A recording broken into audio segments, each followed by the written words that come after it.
All right, mate, what can I help you with today? Hey, Wes, my question is, when I'm working on my business and, usual bits and pieces, progressing forward and that, keep getting dragged back and sucked into working in my business. Yeah. What strategies or help could you give me to avoid these pitfalls? Yeah, very good. I think that's obviously super common. You know what? Here's what I would say. I would say that's going to happen to every single person from time to time. So it's not like, I don't think we can ever build a world where we never ever get dragged back in. I think we just need to massively limit it, because I think it's crazy to think like everybody that I know that has built a great company and then gone and put it under management, every 3 to 5 years has had to come back and fix it anyway, even if they come back for 6 months, and then go away. So I don't think we can ever, really, get out of it or be working on it full time. However, obviously, Yep. If we're dragged back in it all the time, then that's the other extreme, and that's a problem as well. I guess, basically, we've got to put people around us, right? We've either got to put people or systems around us to be able to do the work, freeing up our time to be able to go and work on the business.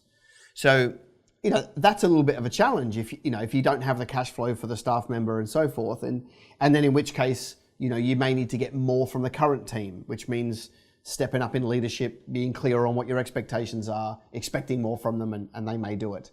I find actually that the biggest thing for most business owners is, although they're really busy during their 9, 10, 11-hour day, whatever they're doing, they're not always efficient with the time. So whereas they might have a meeting that goes for 30 minutes, but they could have done it in 21, right? When somebody calls them and says, I'm 12 minutes late for a meeting, they have a sandwich instead of doing anything on the business, right? Most people are bleeding time and are inefficient to some degree, whether that be, half an hour a day, 1 hour a day, something like that. If we could just fix that time, all right, and we reinvested that time to high-level tasks working on the business, then the business would grow to the point where you could afford the staff around you to take the pressure off you, to allow you to work on it, right? It's like a cycle. It's either a vicious cycle, either cycles up, meaning more time means more money, which means more time, which means more money, or it's a downhill spiral, right? You get really, really busy, which means you can't afford anybody, which means you get really, really busy, which means you can't afford anybody. Like you're moving in one or two of those. I think to start the journey, rather than paying somebody, if you've got the cash flow to be able to afford a staff member, I would immediately go put one on. I'd go put one on at the bottom of the business. I'd put on a low-level person and get everybody to play up a level to free up my time. If I don't have that luxury, I'd be looking at my time and going, where am I bleeding time? Because interestingly, while I'm saying this, I'm thinking, do you even have a clear outline of what you would do if you worked on the business? Because I reckon that's a trap for most people. They're like, I want to be working more on the business. But because they don't have I'm going to run 3 Facebook ads, I'm going to run 2 Google AdWords, because they don't have exactly what they would do, it's not clear. They just default back to working in anyway. So do you have a clear, concise, these are the tasks I would do if I had time? I think you might have hit the nail on the head there with that one, Wes, eh?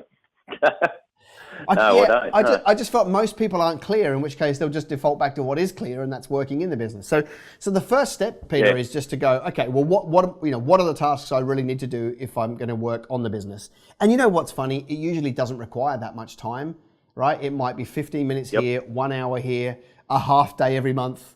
You just got to steal those little bits of time, go and reinvest them in, and then once you've done that, then you're building your business, more money's coming in the door, then you can afford to say, okay, next step is maybe not a full-timer. The next step is to bring in a part-timer. That person's going to take 2 more hours a week off your plate. Now you've got 2 more hours to go out and meet clients and do PR. Now you've got more money, which means you can put that part-time staff member to full-time staff member. Now you're required less in the business, which means you make more money, which means, right? So that's like the natural progression. It doesn't change overnight, but if we look at our day and we look at the minutes in a day and we start to be accountable for every single minute, then we normally find, 15, 20 minutes, 40 minutes, 1 hour in a day where we are inefficient, and we just need to stop being inefficient and do high level tasks with that time, and it will fix itself.